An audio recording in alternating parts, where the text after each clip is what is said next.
is there a checklist along with location and budget that a buyer should know beforehand? And you're based on your location and the budget, they should be able to suggest. Even if it goes up by half a million, he'll never give you So, $5.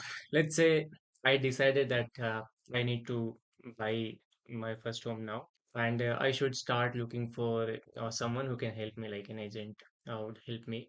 What are some of the things that I should expect in the process? Like starting from looking at mortgage rates. I think you mentioned pre-qualification, so that, and then deciding which house to buy. And are there, I'm sure there are going to be so many things in the process, but at a higher level, if I think about it, these are the major two, three things. But I'm sure there are so many other steps. Can you lighten that a little bit? What to expect? The first step I would do is I would talk to a mortgage broker or a banker, mortgage banker, get your pre-qual done. Mhm. We want to make sure that there is no like old library bill that we talked about that is dinging your credit. We want to make sure your credit is clean, you're qualified. That is the first thing that you do. Okay. Next thing you do is identify a real estate broker Mhm. whom you feel comfortable with. Because real estate agents, they are dime a dozen, I would say, right? We are part of that industry. There is so many real estate agents. You don't know who is good, who is not so good. A good agent is somebody who is active in the market in the sense that they are transacting regularly so Mhm. that you know that they know the market. Second thing is you Google them, you check their reviews. Then you meet them face to face. If you have the top three agents, meet each one of them face to Mhm. face. Because what will happen is, as part of you looking at homes, you'll be spending a lot of time with them, Mhm. and they better have the same frequency that you have. They need to have a lot of sense of humor also, because you'll be going through very hot days and cold days and like very stressful days and all that. So they need to understand where you are coming from. So you need to be in the same sync with them. So once you pick the agent, then on your side, you should do homework on what is most important for you. Like the triangle that I talked about, you need to have your location clear, you need to have your budget clear, Mhm. and then you need to have your year built clear, like how old of a home you want to buy. And then you need to have the criteria of the home. What is important for you? I need whatever, three bedroom, two bath, with or without pool, or I'm flexible with the pool. These days, people want Vastu. They say, I want only north facing, east facing. They want kitchen in one corner, bathroom in corner. You have to be clear with that, because the more clear you are with the criteria, the easier it will be for the agent to help you. So these are the things that you should identify. And then even if you don't have the granular detail of it, because you'll evolve Mhm. as you see more homes, you'll get an idea. And if it's an experienced agent, then they'll be able to add on to it. The more clear you are, it becomes easier for us to show and suggest and guide you. But if you're all over the place, then we don't know where to show you and where to guide you. Yeah.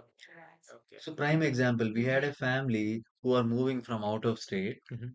and they said we can live anywhere. It doesn't matter. We work from home, we live anywhere, right? So we were able to pinpoint the areas wherein they would like there. But then they said, okay, our budget is only 600,000. Okay. So those areas that we thought that they like, it will not work. Then what will we do? We'll expand the jurisdiction. Then we said that is the area that is best. When they start to talk to other people, or they do the research and all that, then they start to go there. It is almost like 40 miles from here. Wow. Then they go to another part of the town, another 60 miles here.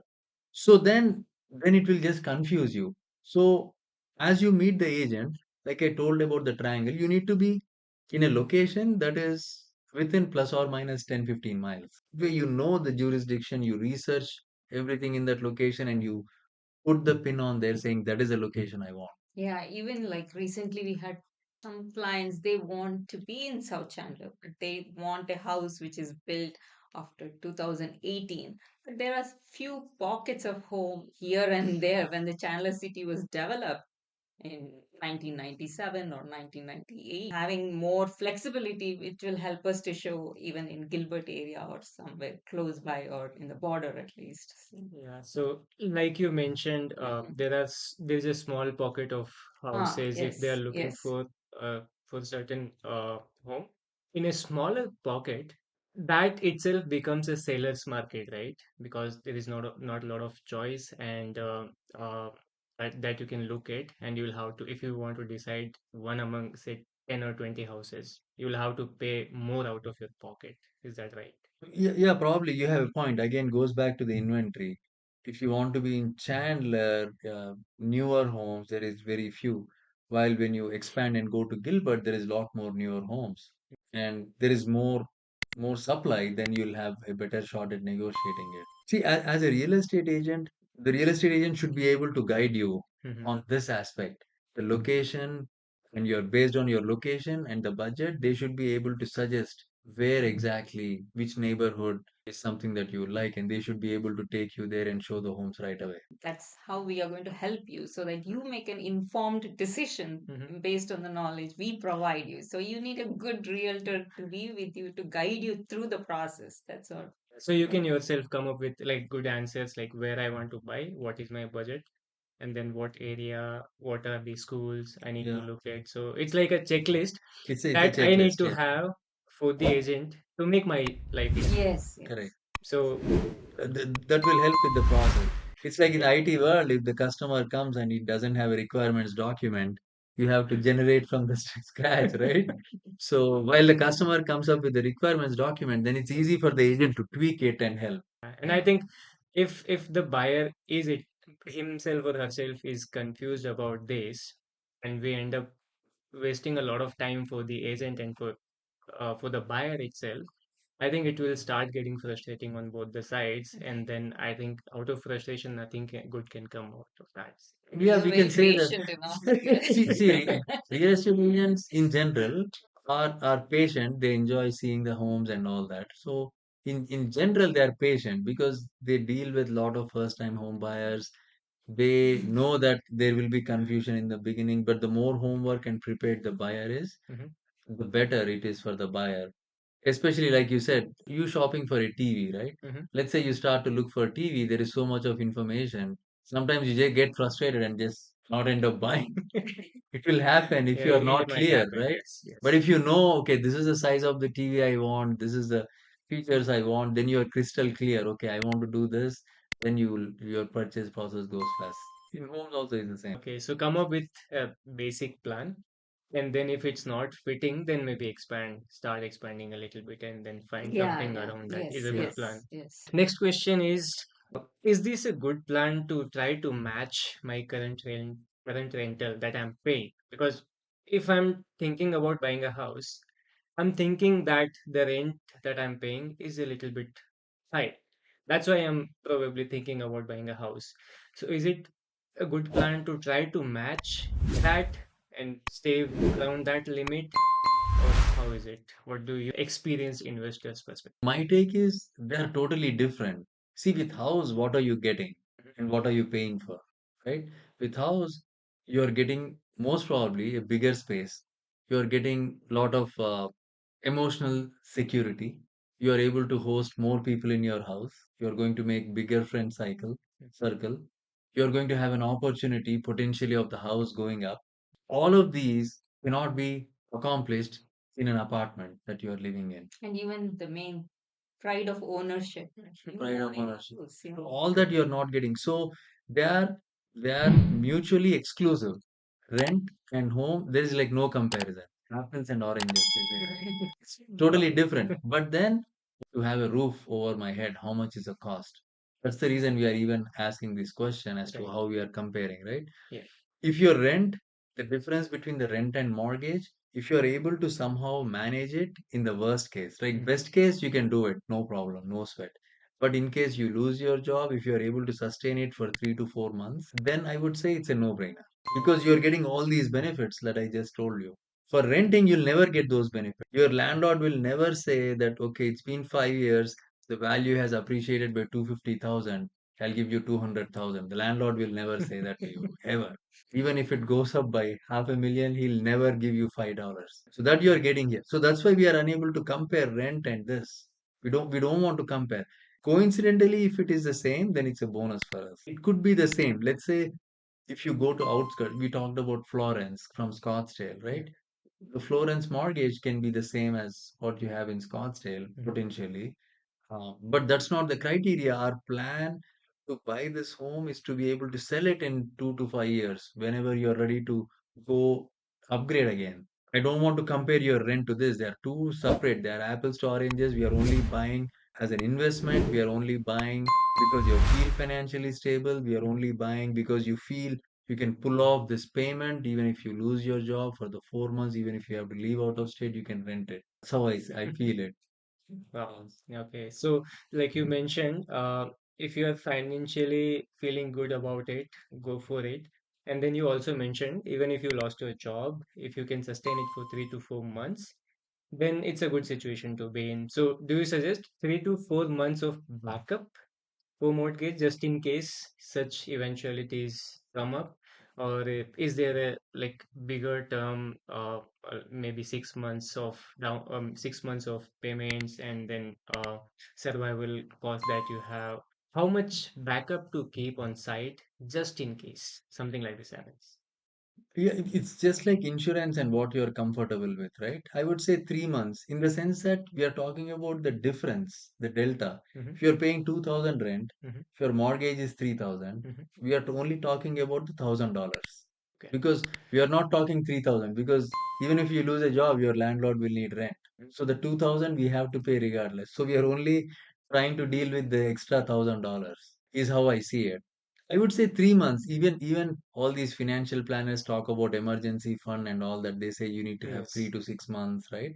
And there is a lot of insurances you can buy if you lose your job. There is like mortgage insurance. I saw one of the ads. It says, okay, if you lose your job, you pay your mortgage for up to like 6 months. So there is all these things that you can purchase that can reduce your risk or alleviate your risk if you really are scared by that, but you don't want to be in the borderline. I would say 3 to 6 months will give you mental peace. Mental peace is the most important than building the wealth. I would rather have mental peace and not build wealth. You should be so comfortable that you should be able to sleep and not worry about mortgage, and that will happen if you have 3 4 months, because in 3 months you will find another job. You will not have to worry about it. Yeah. So that the difference between rental and mortgage, if you are able to sustain it, Mhm. then you should be ready. Otherwise, you are losing out on the bigger picture. Is my opinion. Yeah. The next one I had in my list is, how do I know that the real estate agent that I select is working for me, like for my interest and not for self-interest? Because I'm not sure, I never had an experience like that, but just a thought, like, because I don't know, a lot of people may be making bad decisions and the agent might say, okay, this is a good house for you, but the customer did not know. And then they later discovered, okay, maybe it was not the best thing to buy. There could have been better options. How do I know that the agent is working in my favor? Like Yeah. apart from the reviews, you mentioned Right. No, no, that's a find the reviews, but very good point. I think the reviews are going to help. mhm. Talking to their previous clients is going to help, Okay. and just meeting them face to face, you'll be able to judge them how they are, right? And most of the successful real estate agents are not transactional, they are relational. They are not into doing one transaction and disappear. Because our clients usually, it's almost like a chain. You buy one house this year, you are invariably going to buy at least 3 4 homes in the next 15 20 years. So that's how most of the successful real estate agents want to partake in this. You don't want to do one deal and disappear. So how do you know the agents are doing their job? First of all, if they are experienced and if they are genuine, Mhm. they have no reason to misguide you. If they are desperate, that's why I told you that you should pick an agent who is active. The active agent means financially they are already successful Mhm. and they are not desperate. You don't want a desperate agent. We don't want an agent who is doing like one deal every 6 7 months, who is struggling to pay their mortgage, and then you don't want that agent to work with you. You want at least somebody who is not worried about financial paycheck each and every transaction. They just want to do it. Second is, a good agent is going to guide you on everything. That is important. You have to keep questioning, why is this, why is that.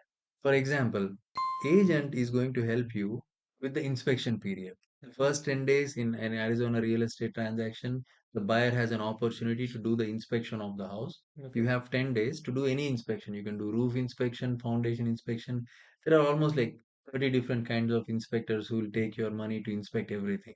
They'll come and say, "Oh, what is in this wall? You don't know? Okay, I'll bring the infrared camera and to give you a report." So there is a lot of reports that you can get.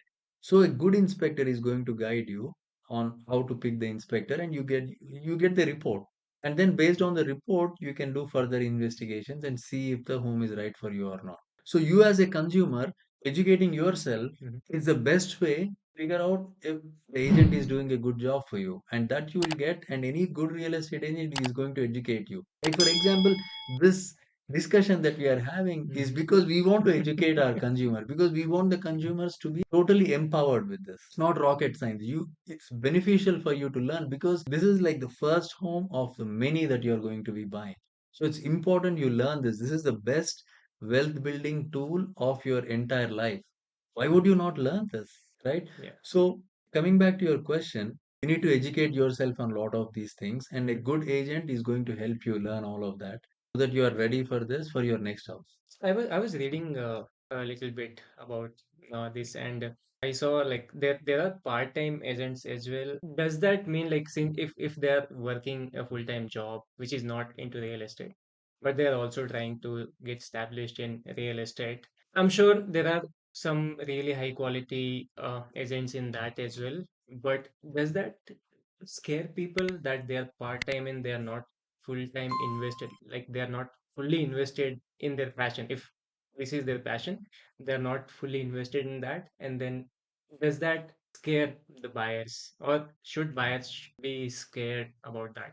That's an excellent question. I started as a part-time agent. I was a broker. I had a team of 30 people, Hmm. and I have seen part-time agents. I have seen full-time agents. Chetana is full-time. When you look at their production and how active they are, how engaged they are, how many conferences they go to, how much training they get in, there is a big difference. If you're full-time, you're full-time. This is your side-time gig.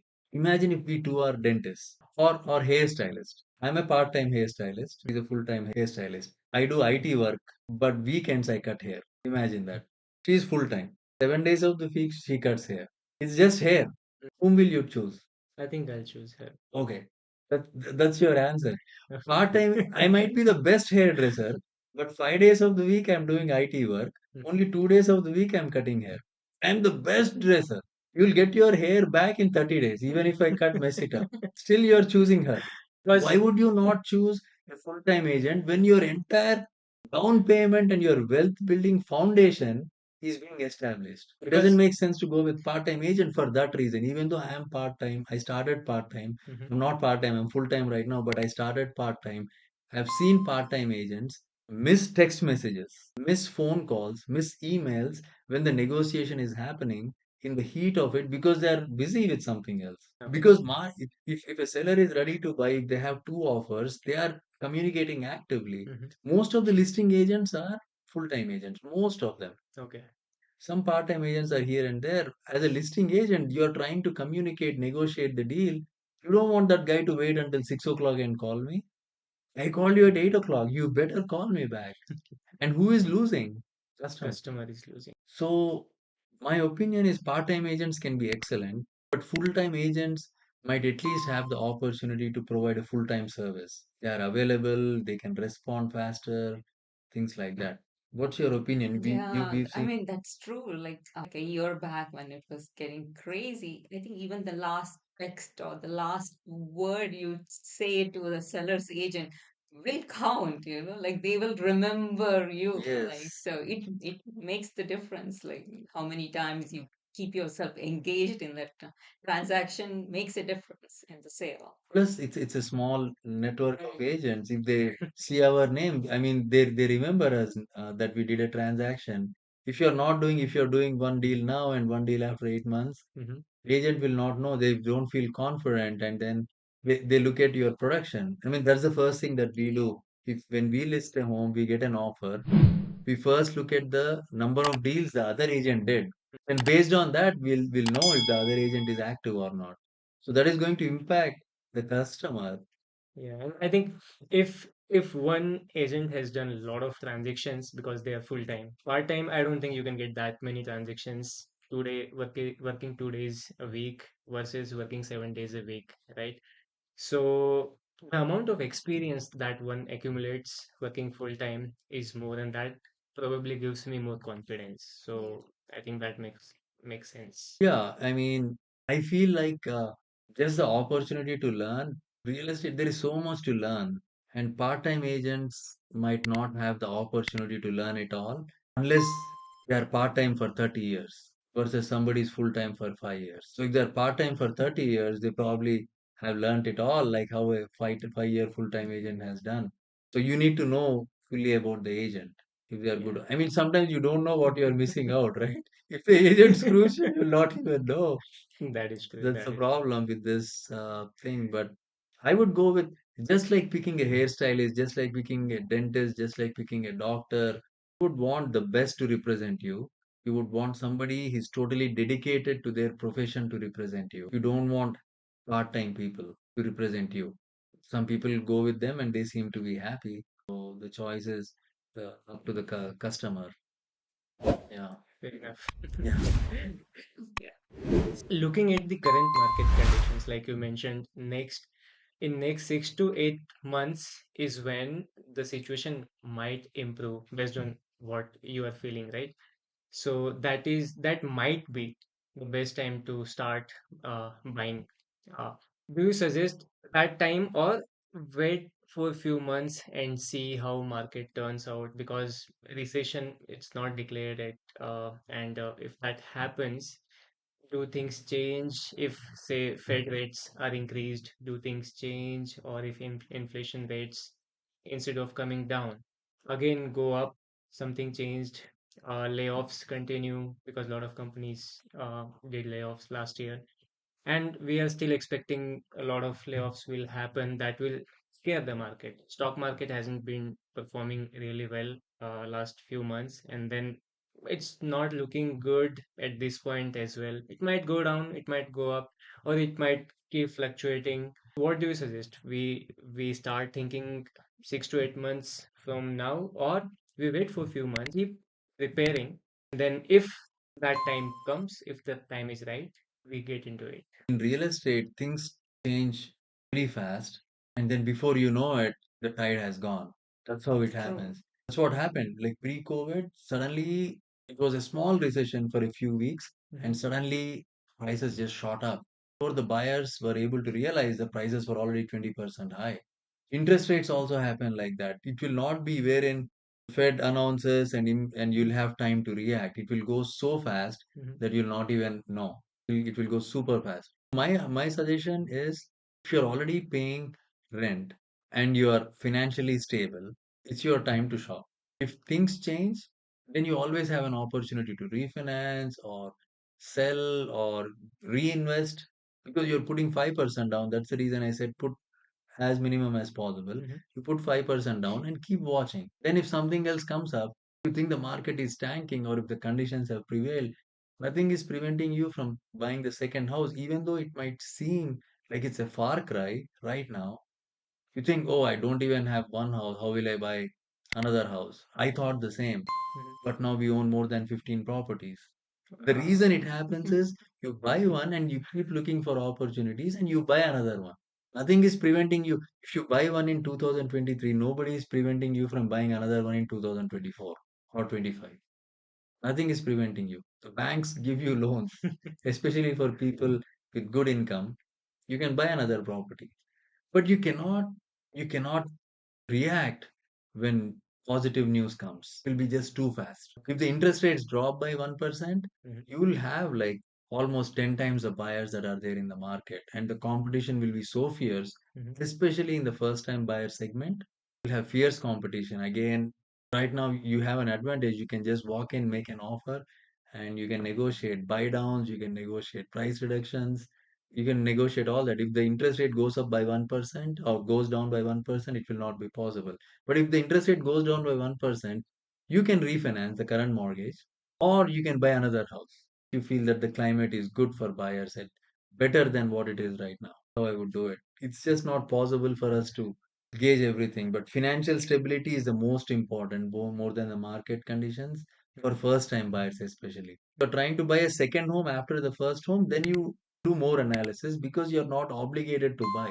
You tread more carefully at that time. But for first time buyers, it's like a no brainer to jump in and do it. But you have to still have to be very careful about your finances. You have to like we talked about the three to 6 months emergency. You need to have that. If something happens like within a month after you buy, then you don't want to go into a panic mode. And the emergency that we are talking about is the difference between rent and the mortgage amount, and Yeah. not the complete mortgage amount. Correct. Yeah. Yeah. Okay.